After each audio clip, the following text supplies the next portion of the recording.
Puff sleeve எப்படி stitch பண்ணுறது பார்க்கலாமா? பட்டு பாவாடையோட சட்டையில் வைக்க போகிறோம். சரியா? இப்போது இதில் வந்து நம்ம என்ன பண்ண போகிறோம்னா, இந்த மாதிரி பட்டி தனியாக இந்த ஒரு ஸ்ட்ரிப் மாதிரி எடுத்துருக்குறோம். இதான் நம்ம ஸ்லீவோட இதில் என்ஹான்ஸ் பண்ணுறதுக்காக இந்த ஸ்ட்ரிப்பை வந்து யூஸ் பண்ண போகிறோம். சரியா? 2 கைக்கும் 2 பீஸ் நம்ம எடுத்துக்கிட்டோம்.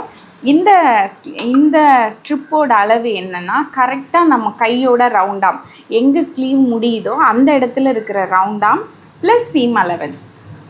ஒரு சைடுக்கு 3/4 இன்ச் விட்டுருப்போம், இன்னொரு சைடு 3/4 இன்ச். டோட்டலாக 1.5 இன்ச் வந்து இந்த லென்த்து வித்தில் வந்து 1.5 இன்ச்சஸ் சீம் அலவன்ஸ் வந்து கொடுத்துருக்கோம். சரியா? இப்போது நம்ம வந்து என்ன பண்ணுறோம், இது பஃப் ஸ்லீவில் கீழே வந்து நம்ம ஒரு பட்டி பீஸ் வச்சு ஸ்டிச் பண்ண போகிறோம். இது வேறு டெக்கரேஷனாக வேறு கலரில் பார்டர்லேருந்து யூஸ் பண்ணியிருக்கோம். இந்த பார்டர் பீஸோட அகலம் என்ன, லென்த் என்னன்னு பார்க்கலாம். இதை நம்ம லென்த் அப்படின்னு சொல்லுவோம், இதை விட்த் அப்படின்னு சொல்லுவோம். சரியா? விட்டுங்கிறது இந்த விட்த் எப்படி எடுக்கணும்னா, நம்ம கை எந்த இடத்துல ஸ்லீவ் நம்ம போடுறோமோ, இப்போ இதுதான் எண்ட் அப்படின்னா இந்த ரவுண்டாக ப்ளஸ் சீம் அலவன்ஸ் 1.5 இன்ச்சஸ். ஒரு சைடுக்கு 3/4 ஒரு சைடுக்கு 3/4 அப்படின்னு சொல்லி 1.5 இன்ச்சஸ் சீம் அலவன்ஸாக இருக்கும். அண்ட் ரவுண்டாம் இங்கே வந்து ஸ்லீவ் இந்த இடத்துல பஃப் ஸ்லீவில் லூஸ்லாம் இருக்கணும்னு அவசியம் கிடையாது. கரெக்டான ரவுண்டு இருந்தால் நமக்கு பார்க்க நல்லாயிருக்கும். அப்படி ஏதாவது லூஸ் வேணும்னா ஒரு 1/2 இன்ச் எக்ஸ்ட்ரா வந்து ஆட் பண்ணிக்கோங்க. சரியா? அப்போ இந்த வித்தில் ரவுண்டாம் ப்ளஸ் 1.5 இன்ச்சஸ் சீம் அலவன்ஸ், கொஞ்சம் லூஸ் வேணும்னா ஒரு 1/2 இன்ச்சை ஆட் ஆன் பண்ணிக்கலாம். சரியா? ஓகே, நெக்ஸ்ட்டு இதோட லென்த். இதுதான் லென்த் அப்படின்னு சொல்கிறோம் ஸ்லீவில். நான் இதில் என்ன டிசைட் பண்ணியிருக்கேன்னா, சின்னதாக 1/2 இன்ச்சில் ஒரு பீடிங் மாதிரி தான் இது வரணும். அதுக்கு நான் என்ன பண்ணுறேன், 1.5 இன்ச்சஸ் கிட்ட சீம் அலவன்ஸாக கொடுத்துட்றேன். அப்போ இந்த லென்த்தோட ஃபார்முலா என்ன, twice the length of the beading. இந்த பீடிங் வந்து 1/2 இன்ச், எனக்கு ட்வைஸ் அப்படின்னா 1 இன்ச்சாக மாறிடும். இது ஏன் இப்படி வச்சு இப்படி மடக்கி தைச்சிடுவோம், அதனால் ட்வைஸ் அப்படிங்கிறோம். இதில் மேலே வந்து ஃபஸ்ட்டு ஃபிக்ஸ் பண்ண 1/2 இன்ச்சும் அடுத்தது தைக்கிறதுக்கு 1/2 இன்ச் 1 இன்ச் சீம் அலவன்ஸ். அப்போ 1/2 இன்ச் பீடிங் வர்றதுக்கு 1.5 இன்ச்சஸ் சீம் அலவன்ஸ் கொடுக்குறோம். சரியா? Twice the length of the beading plus 1 inch for seam allowance பண்ண போகிறோம். அதுக்கு இந்த ஸ்லீவை 2ஆக ஃபோல்ட் பண்ணிக்கிறேன். ஃபோல்ட் பண்ணிவிட்டு இந்த இடத்துல நாச்சஸ் கொடுத்துக்கலாம், சென்டர் தெரிகிற மாதிரி. அண்டு இந்த பீஸையும் 2ஆக ஃபோல்ட் பண்ணிக்கிறேன். இதுலேயும் நம்ம வந்து நாச்சஸ் கொடுத்துக்கலாம். சரியா? இந்த 2 மிட்டும் நமக்கு தெரிகிற மாதிரி. இங்கே என்ன பண்ணுறேன், first wrong side facing right side, இந்த ஸ்லீவோட ராங் சைட் ஃபேஸிங் இந்த ஸ்ட்ரிப்போட ரைட் சைடு. இதை என்ன பண்ணுறேன், கீழே வச்சு நான் பின் பண்ணுறேன். கீழே இருக்கட்டும். சரியா? நம்ம தைக்கிறதுக்கு அதுதான் ஈஸியாக இருக்கும், அதனால் கீழே வச்சுக்கிறேன். இங்கே வச்சு ஒரு பின் பண்ணிக்கிறேன். ஓகே, தென் இங்கே என்ன பண்ணுவோம், இங்கே வந்து ஸ்டார்ட் பண்ணுவோம், தைக்க ஆரம்பிப்போம். அப்போ இங்கே இருக்கிற இந்த எக்ஸஸ் ஃபேப்ரிக் என்ன பண்ண போகிறேன், ஃப்ளீட், குட்டி குட்டி ஃப்ளீட். இதை 2 விதமாக வைக்கலாம். ஒன்று சென்டராக வந்து இந்த இடத்துல 2-3 ஃப்ளீட்டாக வைக்கிறது, இல்லைனா ஃபுல் ரவுண்டுக்குமே அங்கங்கே வச்சோன்னா ஃபுல்லாக நமக்கு வந்து தெரியும். இந்த 2 விதமாகவும் வைக்கலாம். சரியா? ஒரு நேரம் நீங்கள் இந்த இங்கே வச்சு ஃப்ளீட் வச்சு பார்க்கலாம், இன்னொரு நேரம் ஃபுல் ஹேண்டுக்கும் ஃப்ளீட் வச்சு பார்க்கலாம். நான் வந்து கொஞ்சம் ஃபுல் ஹேண்டுக்குமே வச்சு கொடுக்குறேன். ஏன் அப்படின்னா, சின்ன பிள்ளைங்க ஃபுல் ஹேண்டுமே நல்லா பெருசாக ஃப்ளஃபியாக இருந்ததுன்னா பார்க்க நல்லாயிருக்கும் அப்படின்னு சொல்லிட்டு ஃபுல்லாகவே இங்கே ஒன்று அப்படின்னு ஸ்ப்ரெட் பண்ணி வைக்க போகிறேன். இதே இது நமக்காக இருந்தால் ஒரே இடத்துலையா நம்ம வச்சுக்கலாம். ரொம்ப கையை வந்து பெருசாக ஃப்ளஃபியாக காட்டாமல் நம்மளை கொஞ்சம் லீனாக காட்டணும் அப்படின்னா கொஞ்சமாக ஒரே இடத்துலையா நம்ம வந்து வச்சுக்கிட்டோன்னா நம்மளோட லுக் நல்லாயிருக்கும். இப்போ நான் 1/2 இன்ச்சில் ஸ்டிச் பண்ணுறேன் பாருங்கள்.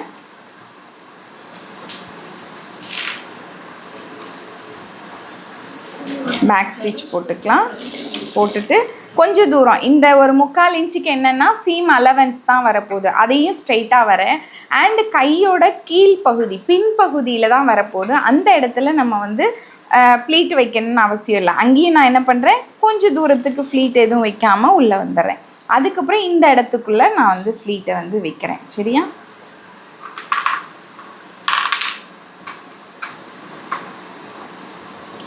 ஒரு சின்ன ஃப்ளீட்டு இதுக்கு வந்து ரொம்ப பெருசாலாம் வைக்க வேண்டாம், 1 இன்ச் அந்த மாதிரிலாம் வைக்க வேண்டாம், சின்னதாக வச்சா போதுமானது.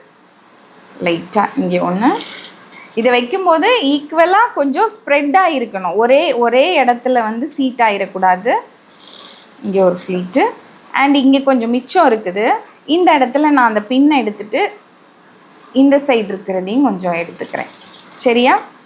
இப்போ என்ன பண்ணணும், இங்கே பார்த்தீங்கன்னா இந்த ஸ்லீவில் இங்கே இந்த ரெண்டையும் மேட்ச் பண்ணி வச்சுக்கலாம். இங்கேயும் என்ன, இவ்வளோ தூரத்துக்கு நான் ஃப்ளீட் எதுவும் வைக்க போகிறதில்ல, இவ்வளோ தூரத்துக்கு வைக்க போகிறதில்ல, அதனால் இங்கேயும் ஒரு பின் போட்டு வச்சுக்கிறேன். அப்போ நமக்கு வந்து இந்த இடத்துக்குள்ளே இந்த ஃபேப்ரிக்கை ஃப்ளீட் வைக்கணும் அப்படிங்கிறது நமக்கு வந்து தெரியும்.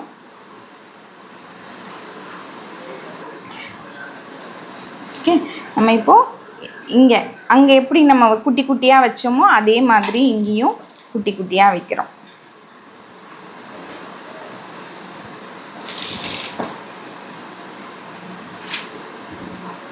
இப்போ வந்து சில நேரம் இந்த பக்கம் இந்த ஹாஃபில் ஒரு 4 வந்திருக்கு, இந்த பக்கத்தில் ஒரு 5 வந்திருக்கு, அதனால் பிரித்து எல்லாத்தையும் மாற்றணும் அப்படிலாம் கிடையாது.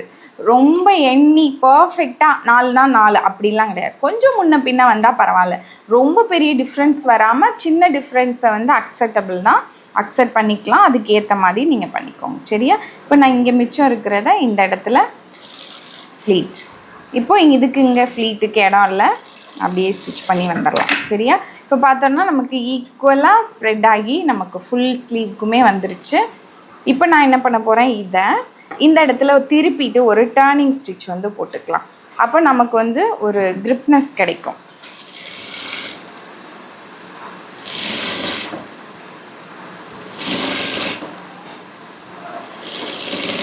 இதுக்கு கொஞ்சம் என்ன கலர் த்ரெட்டு போடணும், இந்த பார்டர் என்ன கலரோ அந்த கலர் த்ரெட்டு போடுங்க, மேட்சாக இருக்கும். நான் இப்போ நூல் மாற்றலை, பட் நீங்கள் போடும்போது மாற்றிக்கோங்க. சரியா? நான் இப்போ என்ன பண்ணுறேன், 1/2 இன்ச் 2 இன்ச்சஸில் எடுத்தேன்னா 2 இன்ச்சஸில் இப்போ 1/2 இன்ச் இந்த பீடிங் அந்த ஸ்ட்ரிப்போடது நமக்கு போயிடுச்சு, சீம் அலவன்ஸில் ஃபிக்ஸ் பண்ணதில் போயிடுச்சு.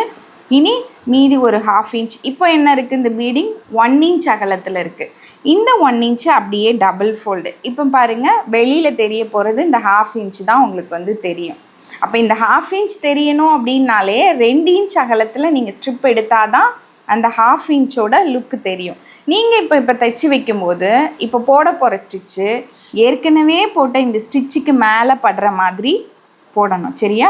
ஏற்கனவே போடுற ஸ்டிச்சுக்கு மேலே வர்ற மாதிரி இப்படி வச்சு ஒரு பின் பண்ணிக்கிட்டீங்க அப்படின்னா உங்களுக்கு கொஞ்சம் ஈஸியாக இருக்கும் இல்லை?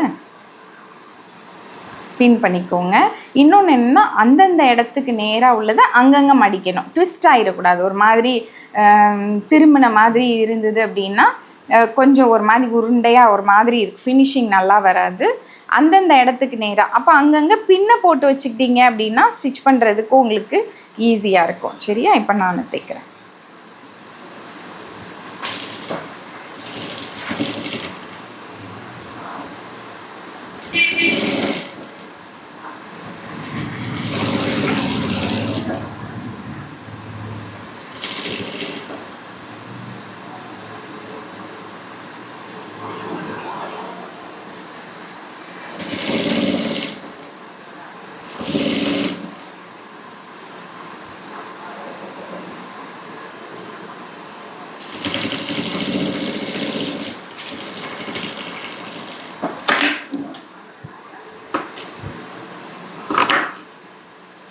ஓகே, இப்போது நம்மளோட ஸ்லீவ் ரெடி பண்ணிட்டோம். இப்போ இதை வந்து பார்டர்ஸில் கொண்டு வந்து ஃபிக்ஸ் பண்ணலாம். சரியா?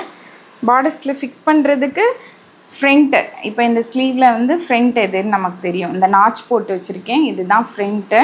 இப்போ ஸ்லீவில் ஃப்ரண்ட்டும் மேட்ச் ஆகிற மாதிரி நம்ம எடுத்துக்கலாம். இப்போ இங்கே பார்த்தீங்கன்னா இது வந்து இது ஃப்ரண்ட்டு, இது பேக். அப்போ இது இந்த கையோட ஸ்லீவ் இல்லை, இந்த கையோட ஸ்லீவ். இப்போ இங்கே வந்து நான் என்ன பண்ணுறேன், இந்த நாச், இந்த சென்டர் நாச், ஸ்லீவோட சென்டர் நாச்சும் இந்த ட்ரெஸ்ஸோட ஷோல்டரும் மேட்ச் ஆகுற மாதிரி பின் போட்டுக்கிறேன். போட்டுட்டு சேம் எப்படி இங்கே வந்து ஒரு பேஸாக இந்த ஒரு பார்டரை பேஸ் பண்ணி இந்த பெருசாக இருக்கிற ஸ்லீவை இங்கே பஃப் வச்சோமோ அதே மாதிரி இங்கே வந்து கை வந்து பாடி வந்து கரெக்டாக இருக்கும். இந்த ஸ்லீவ் வந்து பெருசாக இருக்கும். இப்போ அதை வந்து நம்ம இங்கே கேதர் பண்ணி கொண்டு வர போகிறோம். இப்போ வந்து இங்கே ஃபுல்லாக நான் ஸ்ப்ரெட் பண்ணி இந்த பஃப்பை வந்து ப்ளீட்டிங் வச்சுருக்கேன். அப்போ அதே மாதிரி மேலேயும் வச்சாதான் நல்லாயிருக்கும். இப்போ கீழே வந்து ஃபுல்லாக ஸ்ப்ரெட் பண்ணிவிட்டு மேலே நான் ஒரே இடத்துல வைக்கிறேன்னா அது பார்க்க லுக்கு நல்லா இருக்காது.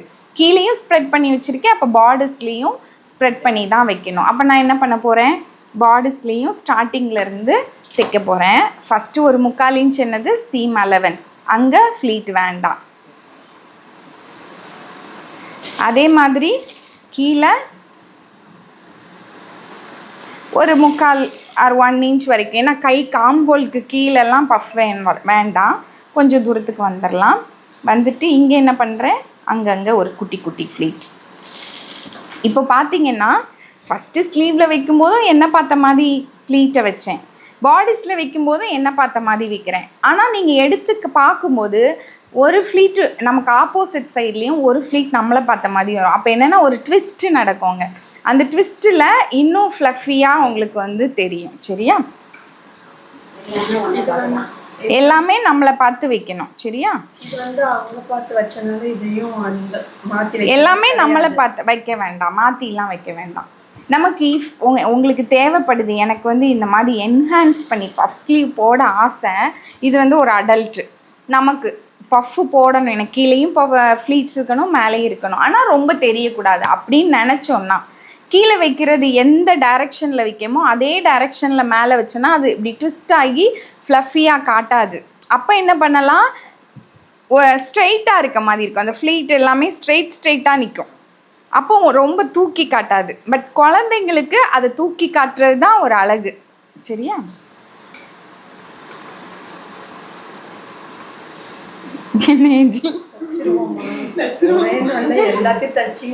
ஓகே. இது அடுத்தது இங்கே இப்போ சென்டர் வந்தாச்சு.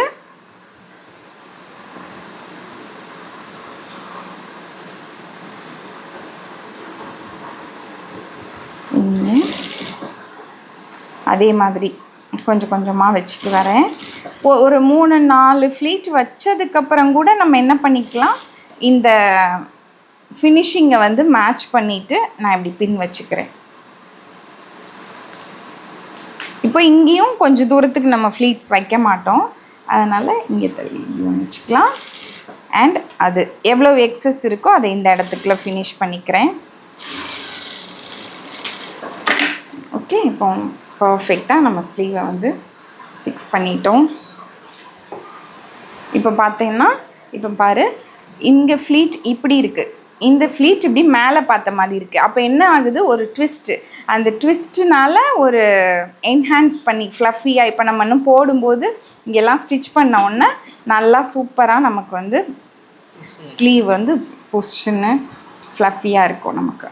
ஓகேவா, பர்ஃபெக்டான ஸ்டிச்சிங் வந்து இப்படி தான் பஃப் ஸ்லீவ்க்கு பண்ணணும். ஓகே, இந்த ஸ்லீவோட நேம் என்ன, பட்டி பஃப். ப்ரில் பஃப் இருக்குது டைப் இன்னொன்று, இதோட நேம் வந்து பட்டி பஃப். சின்னதாக இப்போ இதோட அளவை நீங்கள் எப்படினாலும் மாற்றிக்கலாம். எனக்கு 1 இன்ச்சில் வேணும் அப்படி, அந்த மாதிரி எவ்வளோ வேணுமோ அவ்வளோ இதில் வச்சுக்கலாம். எடான்னு நம்ம பட்டுப்பாவாடையோட சட்டையை ஸ்டிச் பண்ணி டெமோ காட்டியாச்சு. நீங்கள் பார்க்க தயாராக இருக்கீங்களா? நம்மளோட பட்டுப்பாவாடையோட சட்டை எப்படி வந்திருக்குது, அது என்னெல்லாம் ட்ரிக்ஸ் அண்ட் டெக்னிக்ஸ் வந்து யூஸ் பண்ணியிருக்கோம் அப்படிங்கிறத பார்க்கலாம். சரியா, இப்போது நம்ம பார்க்கலாம். ஓகே, இதுதான் நம்ம இன்றைக்கி ஸ்டிச்சிங் டெமோ, ஸ்டூடெண்ட்ஸ்க்கு ஸ்டிச்சிங் டெமோ காட்டின இந்த ப்ளவுஸு. இது வந்து ஒரு 10 இயர்ஸ்க்கு நான் வந்து ஸ்டிச் பண்ணியிருக்கிறேன். இங்கே வந்து பேட்ச் ஒர்க் வச்சுருக்கோம். சாரியோட நான் ஒரு பட்டு சாரீலேருந்து கன்வெர்ட் பண்ணி இந்த ட்ரெஸ்ஸை வந்து ஸ்டிச் பண்ணியிருக்கிறேன். மேலே வந்து டபுள் நெக் அந்த ஃபார்முலா வந்து யூஸ் பண்ணியிருக்கிறோம். பேட்ச் ஒர்க் இதை நீங்கள் குர்த்தியில் வைக்கலாம், ப்ளவுஸில் வைக்கலாம், அண்ட் பட்டு பாவாடையோட சட்டையிலையும் வைக்கலாம். அது அந்தந்த இடத்துக்கு என்ன மாதிரிலாம் யூஸ் பண்ணணும் அப்படிங்கிறத பொறுத்து நம்ம வந்து அழகாக யூனிக்காக வந்து இதை காட்டலாம். அண்ட் இந்த சட்டையில் நம்ம புதுசாக இந்த நம்ம ஸ்டூடெண்ட்டுக்கு புதுசாக என்ன லேர்ன் பண்ணியிருக்காங்க அப்படின்னா பஃப் ஸ்லீவ். இந்த பஃப் ஸ்லீவ் வந்து ஒரு 2 டைப் ஆஃப் பஃப்பில் சொல்லி கொடுத்துருக்கேன். அண்ட் அதில் ஒன்றை வந்து ஸ்டிச் பண்ணி காட்டியிருக்கோம். இப்படி ஒரு பீடிங் ஒன்று வச்சுட்டு இங்கே பஃப் வந்து கொடுத்துருக்குறோம். ஓகே, அண்ட் இங்கே பார்த்தீங்க அப்படின்னா இந்த இதில் இந்த ஓப்பனிங் நம்ம வந்து ப்ளவுஸுக்கெலாம் வைக்கிற மாதிரி ஒரு ஓப்பனிங் வந்து புதுசாக நம்ம வந்து டீச் பண்ணியிருக்கிறோம். ஹூக் அண்ட் நை ஓப்பனிங். ஓகே, வித் லைனிங்கோட ஸ்டிச் பண்ணியிருக்கிறோம். உள்பக்கம் பார்த்தீங்கன்னா நல்லா அந்த பேட்ச் ஒர்க் கொடுத்துருக்குறோம். பட் அதோட கன்சீல் உள்ளே வந்து ரா எட்ஜஸ்லாம் தெரியாத மாதிரி கன்சீல் பண்ணி பர்ஃபெக்டாக உள்பக்கமும் நல்லா இருக்கிற மாதிரி நம்ம சொல்லி கொடுத்துருக்குறோம். அண்ட் இங்கே சைடில் வந்து நான் என்ன பண்ண போகிறேன், ஓவர்லாக் பண்ண போகிறேன் அண்ட் ஸ்லீவும். அதை தாண்டி இங்கே பார்த்தீங்கன்னா ஸ்டிச்சிங் மெத்தட்லேயே நெக்கில் வந்து ரா எட்ஜஸ் இல்லாமல் கன்சீல் பண்ணி சொல்லி கொடுத்துருக்குறோம். நெக்கு அண்ட் ஷோல்டர் கன்சீலோடு இருக்கும். ஃபுல் அண்ட் ஃபுல் நம்ம வந்து புட்டிக் ஸ்டைலில் கன்சீலோடு எப்படி ஸ்டிச் பண்ணுறது அப்படின்னு சொல்லிட்டு. அண்ட் இந்த ட்ரெஸ்ஸில் வந்து லைனிங் கொடுத்துருக்குறோம். பார்த்தீங்கன்னா இங்கே பார்டரை நான் எதுவுமே மடித்து தைக்கலை, பார்டர் அப்படியே விட்டுருக்கேன். லைனிங் வந்து பார்த்தீங்கன்னா ஹெம்மில் தனியாக, ப்ளவுஸோட லைனிங்கை தனியாக ஃப்ளாப்பியாக இருக்குது. அப்போ நீங்கள் வாஷ் பண்ணிங்கன்னா உங்களுக்கு இந்த சட்டை வந்து ரொம்ப சுருங்கி வராது அப்படிங்கிறதுக்காக இந்த டெக்னிக்கை வந்து ஃபாலோ பண்ணியிருக்கோம். ப்ளவுஸோட மெயின் ஃபேப்ரிக் தனியாகவும் லைனிங் ஃபேப்ரிக் தனியாகவும் இருக்கிற மாதிரி இதை வந்து நம்ம டீச் பண்ணியிருக்கிறோம். இங்கே ஹூக் அண்ட் ஐ வந்து நம்ம இதில் வைக்க வேண்டியது இருக்குது. அண்ட் பேக்கில் வந்து இந்த டாட்டும் வச்சு சொல்லி கொடுத்துருக்கோம் ஸ்டூடெண்ட்டுக்கு. பேக்கில் இந்த ஸ்பிண்டில் டாட்டும் நம்ம வந்து சொல்லி கொடுத்துருக்கோம். அப்போ அடல்ட்டுக்கு நல்ல பெரியவங்களுக்கு ஸ்டிச் பண்ணாலும் பர்ஃபெக்டாக யூனிக்காக நல்ல பாடி ஷேப்புக்கு நல்லா இருக்கிற மாதிரி இதை வந்து டீச் பண்ணியிருக்கோம். இப்படி தான் வந்து நம்மளோட இந்த ப்ளவுஸ் வந்து இருந்தது. நீங்கள் சொல்லுங்கள் எப்படி இருந்ததுன்னு. இந்த மாதிரி பர்ஃபெக்டாக ஸ்டிச் பண்ணால் நம்மளோட இன்ஸ்டியூட்டில் ஆன்லைன் அண்ட் ஆஃப்லைன் கிளாஸஸ் வந்து அவைலபிளாக இருக்குது. ஆஃப்லைனில் ஆகஸ்ட் 1 ஸ்டார்ட் பண்ண போகிறோம். ஜாயின் பண்ணணும் அப்படிங்கிறவங்க ஜாயின் பண்ணிக்கலாம். நம்மளோட இன்ஸ்டியூட் சாலிகிராமத்தில் இருக்குது. சென்னையில் மெயின் ஏரியா தான். நீங்கள் வந்து நேரில் கற்றுக்கிறதா இருந்தாலும் கற்றுக்கலாம். ஆன்லைனில் ப்ரீ ரெக்கார்டிங் கிளாஸும் அவைலபிள் இருக்குது. இதை பற்றின டவுட் ஏதாவது இருக்குன்னா கால் பண்ணுங்கள் அண்ட் வாட்ஸ்அப் பண்ணுங்கள், டீட்டெயில் ஷேர் பண்ணுறேன். தேங்க்யூ. நம்மளோட செகண்ட் ட்ரெஸ் வந்து ரெடி ஆகிடுச்சு. சேம் டேலியே சட்டையும் தைச்சாச்சு, பட்டு பாவாடையும் பெட்டிகோட் ஸ்டைலில் நம்ம வந்து ஸ்டிச் பண்ணியாச்சு. வெற்றிகரமாக இந்த ட்ரெஸ்ஸோட கிட்ஸ் வேர் கோர்ஸோட லாஸ்ட் ட்ரெஸ்ஸை ஸ்டிச் பண்ணி டெமோ காட்டியாச்சு. நெக்ஸ்ட்டு நம்மளோட ஸ்டூடெண்ட்டோட ஒர்க் தான் இருக்குது. அவங்களும் பர்ஃபெக்டாக நெக்ஸ்ட் கிளாஸ் வரும்போது 1 வீக் கேப் இருக்குது. நெக்ஸ்ட் வீக் கிளாஸில் இந்த சப்மிஷனோட கொண்டு வந்துடுவாங்க. வெயிட் பண்ணிகிட்டே இருங்க. நம்மளோட ஸ்டூடெண்ட் அவங்களோட சப்மிஷனை எப்படி கொண்டு வராங்க அப்படின்னு இந்த மாதிரி சாரியில் கன்வெர்ட் பண்ணி ஸ்டிச் பண்ணுறது சொல்லி கொடுத்தாச்சு. இனி இப்படி மாம் அண்ட் டாட்டர் காம்போ பண்ணுறதோ, இல்லை வீட்டில் 2 குழந்தைங்க இருந்தாங்கன்னா 2 பேருக்கு ஸ்டிச் பண்ணுறதோ அவங்க வந்து ஸ்டிச் பண்ணி பேர் பண்ணி கொண்டு வந்துடுவாங்க. நான் வந்து அதை பார்க்குறதுக்கு தயாராக இருக்கேன், வெயிட்டிங்கில் இருக்கேன். நீங்களும் வெயிட் பண்ணிகிட்டே இருங்க, ஃபாலோ பண்ணிவிட்டு வெயிட் பண்ணிகிட்டு இருங்க. சரியா? அப்போ தான் நெக்ஸ்ட்டு போடுற ரீல்ஸில் ஸ்டூடெண்ட் என்ன அவங்களோட சப்மிஷன் கொண்டு வந்திருக்காங்க அப்படிங்கிறத உங்களால் பார்க்க முடியும். Thank you so much.